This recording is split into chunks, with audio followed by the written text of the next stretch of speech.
Ah, the sunglasses make my head look small. I'm leaving my school right now. I get to leave early, so there's not a lot of people in this parking lot. I got a guitar to fix. I did a lot of the work already. I just got it intonated now. All the video I have of fixing the output jack though shot real late at night, so I'm really quiet. Sorry about that. It's February 5th, and I mean, I'm gonna be able to go home right now and record. Oh, I was gonna say, it's February 5th, and it's like high 60s right now. It's warm weather, it's spring weather. But like every possible tree is dead. It's my truck. Oh, baby blue. This is my friend's Hyundai. Let's see if I can get the Hyundai symbol up. Yeah. Oh wait, it doesn't have a front license plate tag. Oh. I got this thing. Oh. Let's go home and hear how it sounds before it's almost completely intonated. I think I may have already done it, I can't remember. But that's bright. We'll find out. And my truck's locked. I think I have the keys.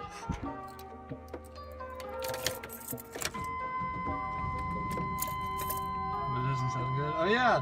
This isn't hooked to the battery anymore, so it just resets, and when I turn on the radio it goes that AM. Okay. So before I leave this parking lot, I want to point out that there are two of the exact same model minivan parked in front of each other here. That's pretty funny. But a bit of information you should know about this guitar is it's a late 90s Epiphone. Guy got it new when he was 14. He's in his 30s now. He's letting me borrow it. Right now I am working on this nice 19-year-old Epiphone Les Paul. This one even has the Gibson truss rod cover. Yeah, church is letting me borrow it, but the jack is all sorts of messed up. So I tried to reheat the solder and reapply it, but it's not working. So we got our soldering gun here, and I'm going to completely remove all the solder. Try and get the wires off. There we go. That should get rid of it. There we go. So we have successfully removed this bit. And now, so here are the wires. So these wires, honestly, they just don't look right, you know? Because I'm too close. I want this to be the focus. I'm trying to get it to focus, but they're all sorts of burnt.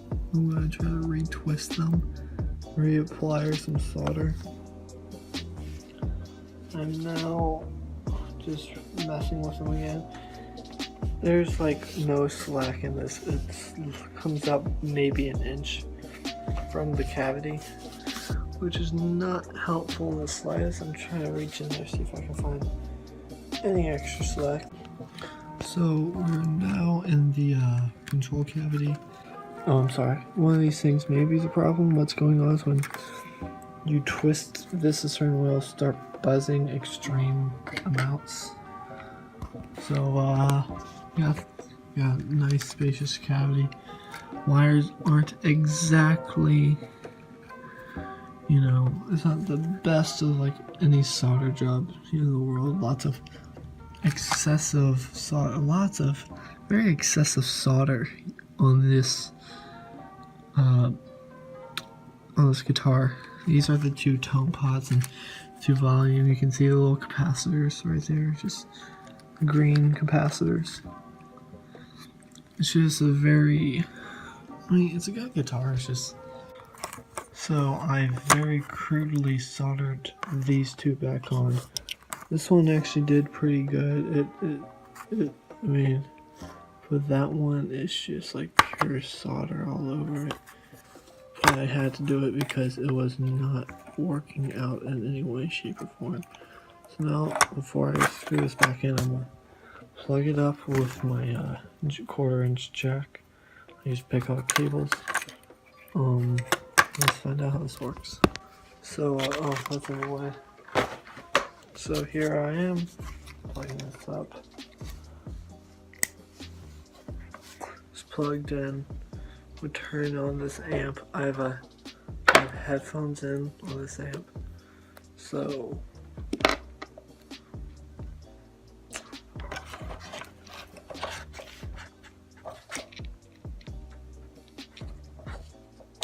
I'm gonna have to tie this back in to get any result. So I've only put 2 screws in, just because that makes it secure, but that way, in case it's not what we're looking for, I can just easily take it back out. I now have a much bigger problem with my hands. I have no sound anymore. Okay guys, I have some great news. I got the input jack working again. It pops a little. I'm not a professional, but it does not. It used to just, you plug it in and vroom, and you couldn't get any sound of the pickups. So I resoldered everything on here, both wires, and some solder got on the part where it connects right here in this divot, and I had to spend about 10 minutes cleaning that off because that's why it wouldn't get volume that one time. I guess that was the last clip. But now what we are going to undo is I have taken off, it's old, it only had 1 strap button. So I've taken it off, and this was the screw that came with it. It's all old and black. Most of these screws are pure rust. And we are going to put on a set solid strap locks for him. I think I told him I was going to do this, but either way, you can see where where there's so much gunk from where they didn't have a little piece of cloth there to protect it. So we're going to clean it up, and then we're going to put these strap locks right here on it. You can kind of see where there was once a bit of cloth. This used to be cloth. It's a bit upper, and it just kind of stuck to it for some reason. It's like it was glued on there. So I'm gonna do my best to get that off. So you can see this is where the cloth was, and it's left this mark, but I have gotten most of it off.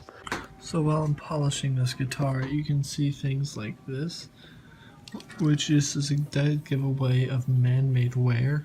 It's not natural. He just took a sandpaper of some kind and just went to town, and he did it over here too. I may have broke my tuner.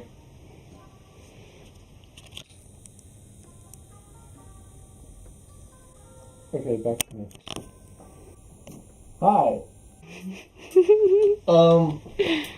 So in the previous shots you saw me take apart this guitar. In previous shots you saw me take apart this guitar. I was soldering this output jack last time, and I was putting on some of these strap buttons here. Thank you to my girlfriend behind the camera. Her YouTube channel will be linked down below, along with her Instagram handle. As you heard in the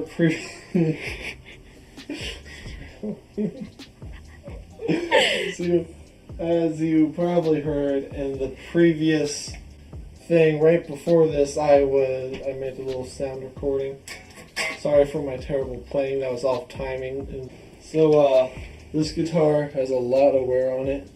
This area right here. I'll hand it to my girlfriend so she can get some good footage. So what she's doing now is just going over it, showing you all the damage that was El Dono. Let me just ungun this. Okay, is that better? We're talking good now? We're talking clear? If I talk like this, are we good? If I talk like this, are we good? We're good if I talk like this. So she's going over, showing you the back now. There's that on that chip she's showing you. This is live right now. It's all cracked for some reason. All the screws are rusted on the other back plate. The trapezoid looking thing. I don't know what shapes are. There was a bunch of writing on it, so it's all it's pretty rough shape. If you can there's a bunch of scratches on the back. Can you double work it so I can go and talk? Can I double work it? She's showing you all the bad checking on the back. That's hopefully it's looking like it's coming out. We can't tell. We're struggling recording this. I needed some help, so I had to wait till today till she could help me. But and this is probably going to be extremely horrible. No, it's not going to be that bad. She thinks it's going to be horrible. I know the mic's probably not picking it up, but she says she's probably going to do a bad job. I probably am doing a bad job. Can you do me a favor now? You can turn off the flashlight. Go up to the headstock and show the tuners. Those are the silver things on it. Yeah, on the back. So this guitar came with Grover tuners, which are pretty cool. I mean, they're standard for Gibsons, but for an Epiphone, it has to be a higher-end Epiphone to get these tuners. Though it's pretty bad tuning stability with the way the headstock design is. The G and B often go out of tune while playing. But it doesn't help. The guy has 9.5 gauge strings on the guitar. So my favorite part about this headstock, yeah, you're focusing on the perfect part right there actually, the top part, is how it actually looks more like a Gibson on a headstock and not too overdone with the arch. Here, I'll show you an example with this Gibson. This is a 1965 Gibson Melody Maker. You can see that the arch is very similar. I mean, sure, there are on the Epiphone cuts right here to make it wider, and it's more of an actual higher end Gibson. This is a very low end Gibson for its time. This was more of a beginner guitar, but it's pretty cool. These have Schaller tuners, still pretty, not the best tuning, but it works.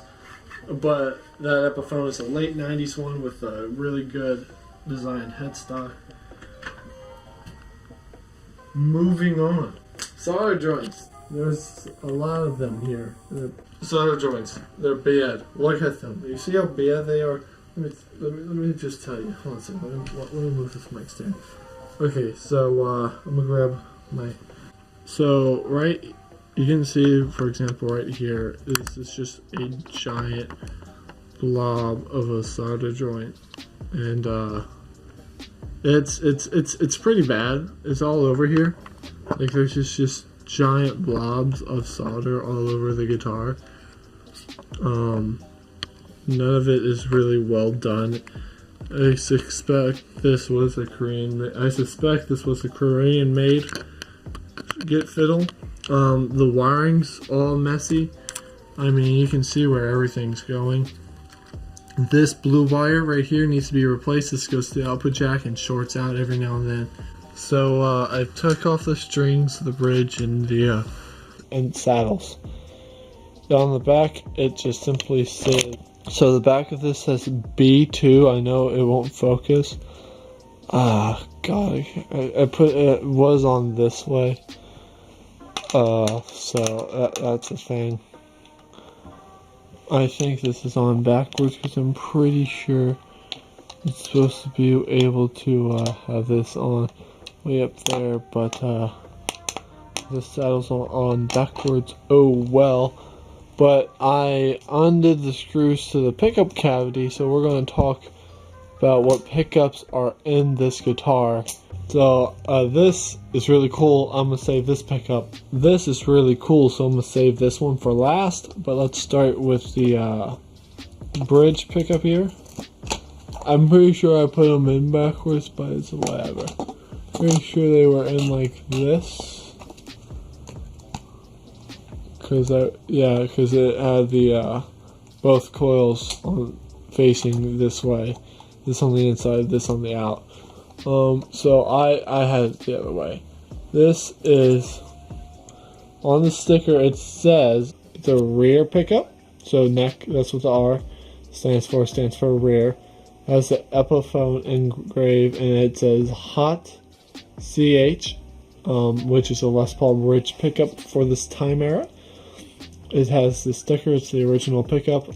So these are the stock pickups. So I'm going to put it in back like this. There are a lot of string marks here for some reason. I don't know why, there just are. Now with this, this pickup though is a bit different. If we flip it over, this is a 57. So this is, for a dot, this would be the neck end bridge, but it's just an LP neck pickup, and F for front. So I must admit I had my worries about this truss rod cover being fake because of how warped it is, and I know there's an era of Epiphones with these Gibson truss rods. This is what it kind of looks like. It's a standard just truss rod. It has some of the black spray paint on it. But what reassured me was the fact that it is a 3-screw truss rod cover, because an aftermarket Gibson one would only have 2 screw holes, and the fake ones would only have 2 screw holes. But these Epiphone ones have 3 screw holes, as all Epiphone truss rod covers are 3 screws. Now, I'm thinking I might buy this guy a new one, seeing how very badly warped this piece of plastic is. I might urge him to let me keep this pick guard off, because it looks killer without it. But this is an amazing Epiphone Les Paul. I'm editing this video the day before its release. It's Thursday. It's 8:09 p.m. Been editing for about 2 hours now. And I realized I forgot to make an outro. But before I make this outro, I have to tell you some stuff. So to start off with, I put 10 gauge strings on this thing. I had to remove the strings completely, as you saw earlier in the video, and put 10 through 52s on here, my choice for Gibsons. And it's holding tune a lot better than what it was. And I put a bit of graphite on the nut. You can kind of see how it's dark around it. Just kind of took a pencil and marked through it.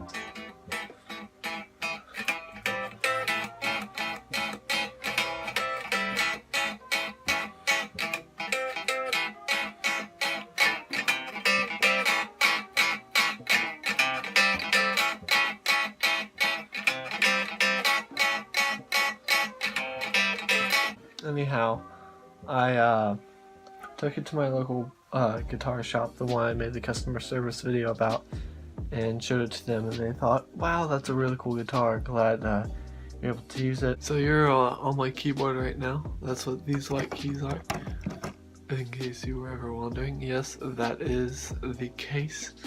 Yes, I have an old TV and record player, and yes, I like Pepsi. But I'm here to ask you, if you made it to this end of this video, let me know in the comments, because I doubt anyone's gonna watch like a 17-minute video about some guitar that some dude or kid barely knows what he's talking about. Anyhow, if you made it this far, leave a like. If you're not subscribed, subscribe already. And I am squatting, so I'm about to fall over. Got it.